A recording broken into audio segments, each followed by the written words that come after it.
Hello, I'm David Breeden. I'm Senior Minister at First Unitarian Society of Minneapolis, a historically humanist congregation. This is Coffee and Wisdom, and this week we are looking at the idea of embodied cognition.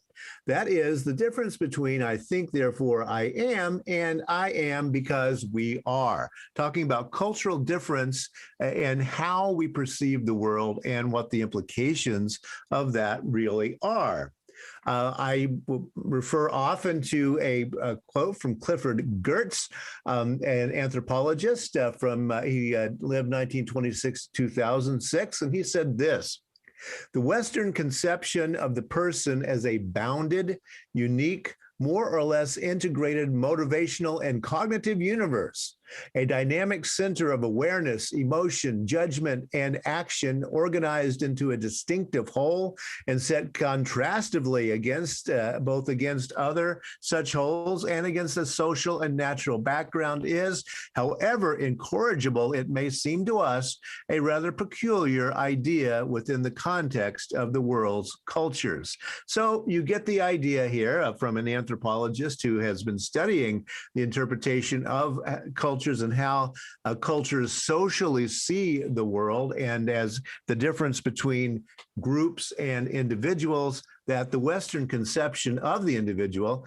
which we just discussed last week, is really the basis for the idea of classic liberalism, and then democracy that develops out of that idea, and then also the Protestant Reformation idea of the individual. Those are very cultural specific, even though they may seem like the way it has to be to individuals who are living in the social constructs that come out of those traditions. So a rather peculiar idea within the context of the world's cultures. Yeah, do your thing. It wouldn't make a whole lot of sense to a lot of people in our world. Going on with this idea, Charles Taylor is a Roman Catholic philosopher. He lives in Canada. His book, A Secular Age, is considered by many to be absolutely central to our understanding of theology in this new era. It came out in 2006 and is usually referred to when we talk anything about secularity, individualism, and in how our social systems are working today. He has this to say: "This frontier of self-exploration has grown through various spiritual disciplines of self-examination, through Montaigne, the development of the modern novel, the rise of romanticism, the ethic of authenticity, to the point where we now conceive of ourselves as having inner depths." His argument is that, guess what? In the Middle Ages, people didn't see themselves as having inner depths. Again, they saw themselves as much more a part of a social matrix or system, not as individuals. But since the Protestant Reformation, this keeps getting underlined until we have what he calls an ethic of authenticity that really is pushing people toward feeling authentic, when what would that even mean? He goes on to say, "The dark side of individualism is a centering on the self, which both flattens and narrows our lives, makes them poorer in meaning, and less concerned with others or society." There's the idea, and as I've been talking about, and go back to Monday, this Descartesian dualism, this mind-body split that's going on, is a very Western post-Greek philosophy idea that goes directly into the Christian ideas of body and soul and get embedded within Western cultures, and seems to have gotten even more extreme here in the United States, in our cultures and in our religions. So the mind-body problem, here's a good New Yorker cartoon that pretty well sums it up. Get up, says his brain, no, says his body, and that is the mind-body problem. And we see these as separate things.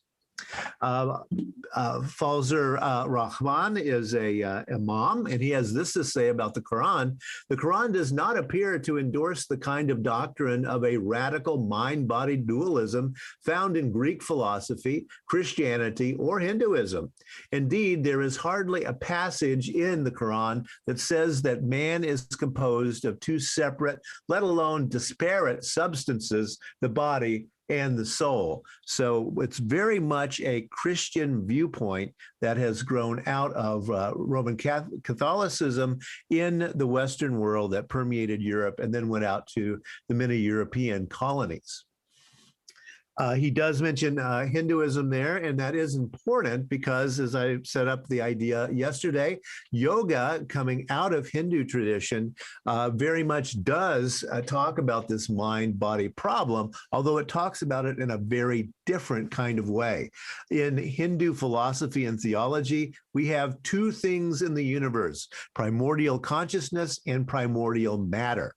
We are then made up, human beings are made up of both primordial consciousness, a little bit of it, and primordial matter, but we can rejoin these back to the primordial level by various kinds of mental and physical exercises, according to Hinduism. And that is where yoga comes from.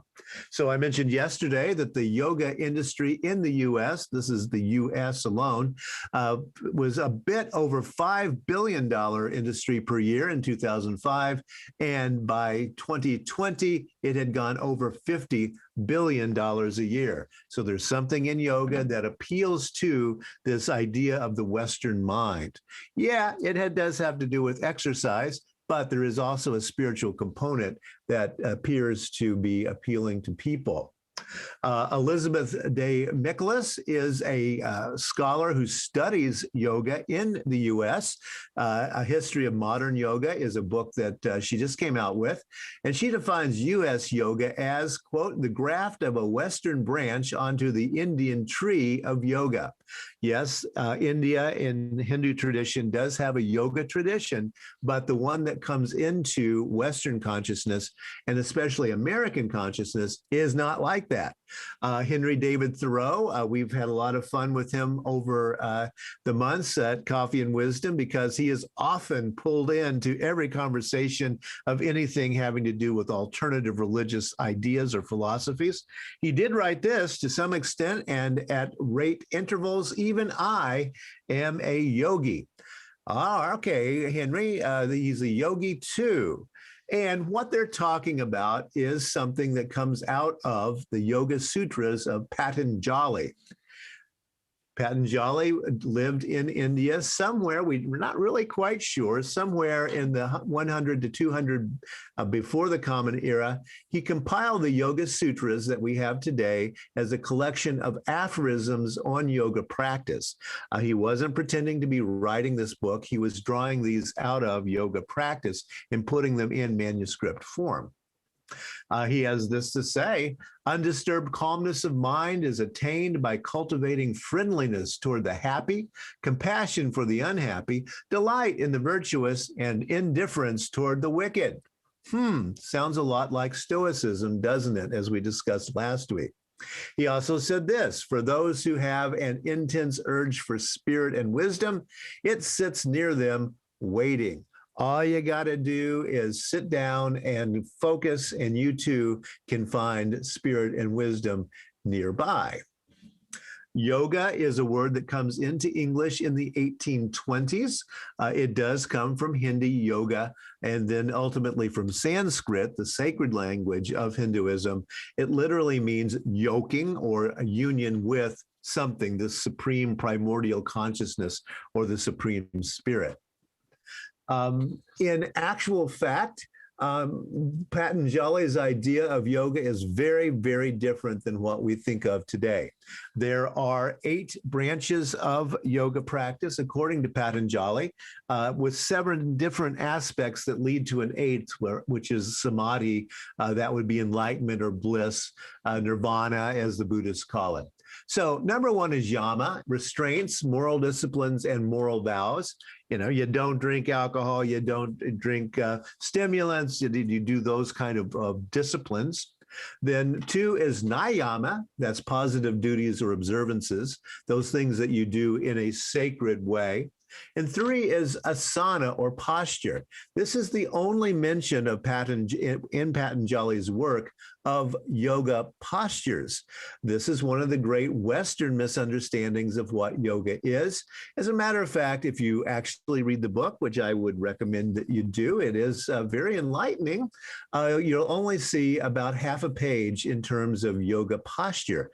The rest is about all these other things. Four is pranayama, that is breathing techniques. There are specific Hindu yoga breathing techniques. And then pratyahara, the sense withdrawal. The Hindu idea of this dualism is that we've got to get away from the material world, withdraw in some ascetic sort of way. Dharana, the focused concentration that comes from specific meditative practices, and then dhyana, or meditative absorption, that is long hours of meditation. And that would then lead to samadhi, bliss, or enlightenment. So you notice that the 8 limbs of yoga, only one of them actually has to do with postures that we think of as yoga here in the US. Yoga statistics, why yoga is the fastest growing industry. Yeah, billions and billions of dollars going into it. This is a map of the second religion that people report in the US today. Christianity is still the number one religion reported in all 50 US states. But if you begin to look, you'll notice something interesting. The purple is Judaism. So second after Christianity is Judaism. Minnesota does fall within that category. The red, which you see expanding here, it is Islam. So we do have a great deal of new immigrants who practice Islam, and the Islamic influence is growing from that direction. Well, one little outlier is South Carolina, that is the Baha'i faith. It's one of the few older faiths that's really going on here within American tradition anyway. And then, by golly, over here in Arizona, Hinduism is the number one second religion. What's up with that? Well, it has to do with yoga practice in Arizona, retiring people going to Arizona and discovering yoga. And then you see the vast blue area of the American West. That is Buddhism. People in that whole area reporting that Buddhism is the second most populous religion in those areas. And that goes all the way to, Kansas and Oklahoma. So you see, we have a very interesting thing going on in the US today about what's the number 2 religion. And Buddhism is not coming in as is Islam with immigrants, but rather American people who have been here a while who are saying they are Buddhist, which is a very different kind of thing. And in Arizona, we've got Hinduism. So there you have it. And why is all of this? Well, I would argue it is because of a rather peculiar idea within the context of the world's cultures that we are somehow individual and need to, should do, must do our own thing. More on that tomorrow as we talk about, well, what would other social systems be doing if they're not talking about individuality? Good question. We'll get to that tomorrow. Tonight at 7 o'clock Central Time, Bibles and Beer. The last Bibles and Beer for this year anyway. We're going to take the summer off.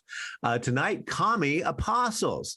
The book of Acts is very interesting in that it is contemporaneous with the rise of Christianity, reporting on that. But it reports a very interesting and odd Christianity when you begin to look at how Christianity later develops. So we're going to take a few peeks at that.